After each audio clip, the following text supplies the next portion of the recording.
Every day, something dramatic happens in the Caribbean that affects our lives. We'll give you the details. We'll give you the facts on Caribbean Perspective with Eddie Frederick. Host Eddie Frederick.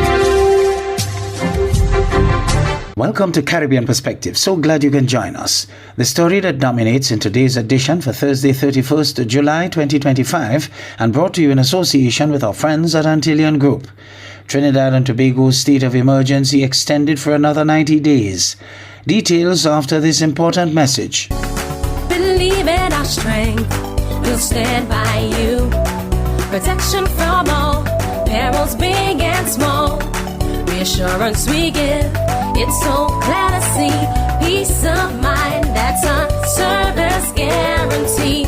We look after all our family. Yes, we do at every opportunity. Antillean Group, underwriters of all classes of insurance solutions for your protection and investment. Live well financially. The hurricane season is now upon us, so we as Caribbean people need to remember to think safety and be prepared.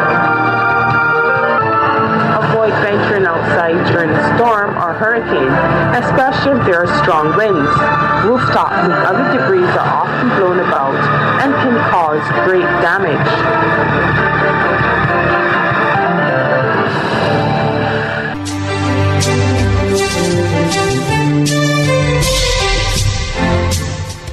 Welcome back. The motion was passed in the House of Representatives on Monday night after all members of Parliament voted in favour of the extension of the state of emergency. Speaking during the debate, Prime Minister Kamla Persad-Bissessar reminded that the decision to implement the state of emergency was taken after extensive consideration. She reassured that the state of emergency is not the government's crime-fighting plan, but rather a means of dealing with impending threats from the prisons against the state. This TTT News item provides details. With 39 votes for, no abstentions and no against, the motion is now passed. After receiving full support from all members of Parliament during the first extraordinary sitting of the House of Representatives on Monday, the state of emergency, which was implemented on July 18, 2025, has been extended for 3 months. Speaking during the debate, Prime Minister Kamla Persad-Bissessar reminded that the decision to implement an SOE was taken after extensive consideration. She reassured that the SOE is not the government's crime-fighting plan, but rather a means of dealing with impending threats from the prisons against the state. So we call the state of emergency, as I said, not to treat with crime per se. It was prompted by the threat posed to the state by actors in prisons, and they were threatening our national security in this country. Prime Minister Persad-Bissessar said this decision made by the government proves their commitment to holding their end of the bargain. This targeted state of emergency, proclaimed July 18th, it is not bluster, it is not theater, it's a fulfillment of the promise we made when 3 months ago the people of TNT returned us to office with an overwhelming mandate to make our nation safer by action and not just by empty noise. We intend to keep that promise. This is but one piece of the plan. As he contributed to the debate, member of the opposition and a member of parliament for Oruca Lopino, Marvin Gonzalez, commended the country's protective services for the work they are doing at this time. I want to place on record and this parliament the PNM's commendation and respect for all law enforcement officials in Trinidad and Tobago who work tirelessly 24/7 around the clock to ensure our security as a nation. 5 members contributed to the debate before conclusion by the Attorney General, John Jeremy. Daniel John, TTT News. In some very interesting news, the police chief in Old Orchard Beach is speaking out and firing back at the federal government of the United States after one of the town's police officers was arrested by ICE. CBC 13 News reports. First at 11, the police chief in Old Orchard Beach is speaking out and firing back at the federal government after one of the town's police officers was arrested by ICE. Good evening. Thanks for joining us. I'm Marissa Bodner. At the center of all this is John Luke Evans. He's a recently hired summer reserve police officer in Old Orchard Beach. The Department of Homeland Security says Evans is an illegal immigrant from Jamaica who overstayed his visa when he flew into Miami in September of 2023. Homeland Security says the ATF flagged Evans when he tried to buy a firearm, which he was planning to use as a police officer. He was then taken into custody by ICE, where he remains. Patricia Hyde, the field office director for ICE Boston, blasting the OOB Police Department, writing in part, quote, "The fact that a police department would hire an illegal alien and unlawfully issue him a firearm while on duty would be comical if it weren't so tragic. We have a police department that was knowingly breaking the very law they are charged with enforcing in order to employ an illegal alien," end quote. Tonight, the Old Orchard Beach police chief issuing a response saying the Department of Homeland Security signed off on Officer Evans's right to work. Chief Elise Shard writes, quote, "As part of the hiring process, the town reviewed multiple forms of identification, including photo identification, and submitted Evans's I-9 form to the Department of Homeland Security's E-Verify program. The Department of Homeland Security then verified that Evans was authorized to work in the U.S. The form was submitted and approved by DHS on May 12, 2025, end quote. They also claim he is authorized to work in the United States until the year 2030. It's not clear what's next in this case. We'll bring you any new information as we get it.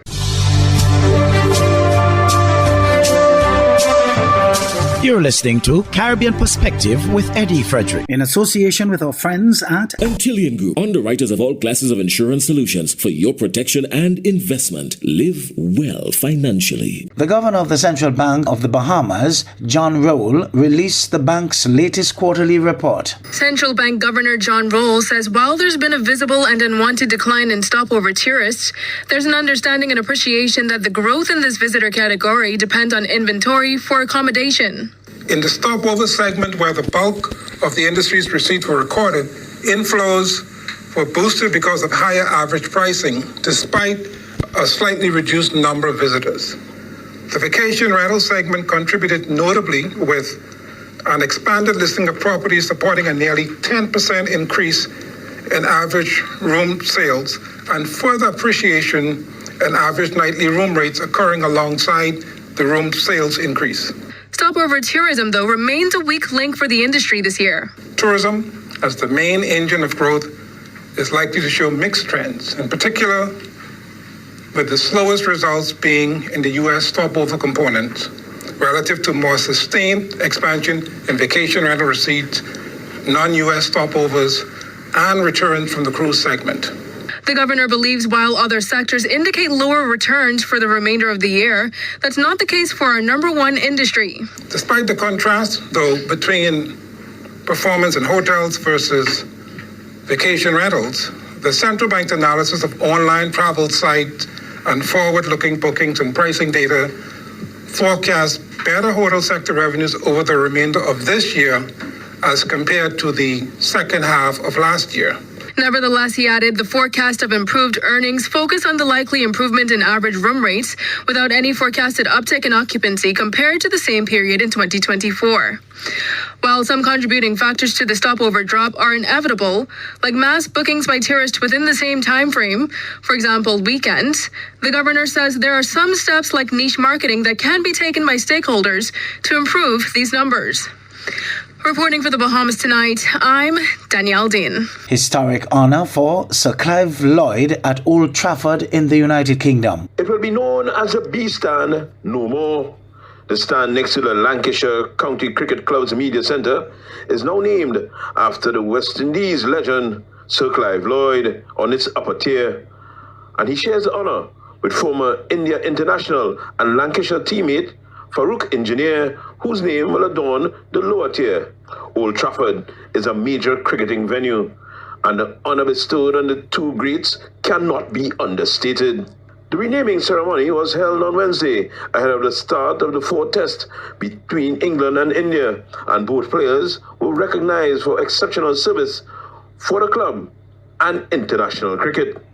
According to a release from Cricket West Indies media, Sir Clive's illustrious career included leading the West Indies to consecutive World Cup victories in 1975 and 1979, during an international career which spanned 110 test matches and 87 one-day internationals.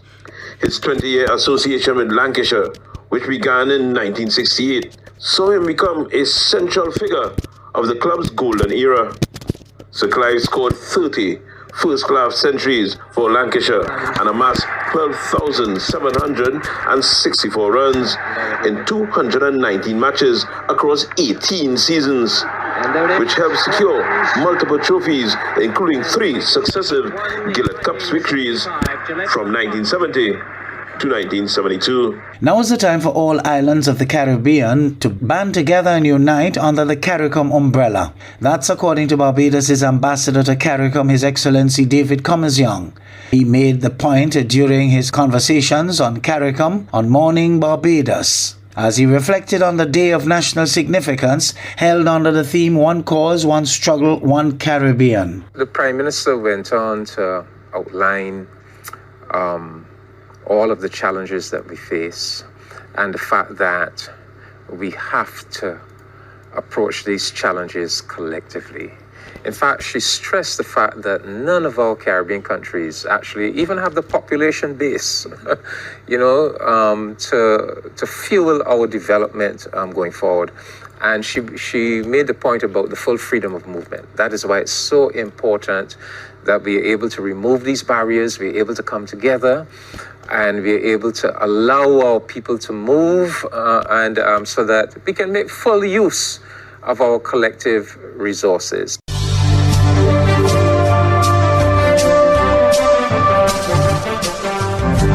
I am Eddie Frederick. This has been Caribbean Perspective, a whole new approach to highlighting developments in the Caribbean. In the meantime, please follow us on Facebook and subscribe to our YouTube channel for daily regional news and more, in association with our friends at Antillian Group.